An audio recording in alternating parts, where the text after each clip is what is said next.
আসসালামু আলাইকুম রহমতুল্লাহ বরকাত। দেখো, তোমরা প্রতিহিংসায় ডুবে যেও না। তোমরা ওদের মতন হইও না। ওদের মতন হয়ে গেলে তোমাদের ভিতরে ওদের ভিতরে কোনো পার্থক্য থাকবে না।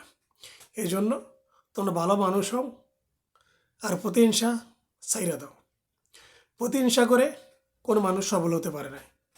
প্রতিহিংসা করে সবাই নিচের দিকে গেছে, উপরের দিকে কেউ উঠতে পারে না। এই জন্য প্রতিহিংসা ছাড়া ইসলামের রাস্তা ধরো। ইসলামে কোনো প্রতিহিংসা নাই। আমি চাই আমাদের দেশে একটা ইসলামী শাসন কায়েম হোক, একটা ইসলামী লোক আমাদের দেশের অভিভাবক হোক। এটাই আমি চাই। আমি চাই না কোনো চোর বাটফার দেশের প্রতিনিধি হোক।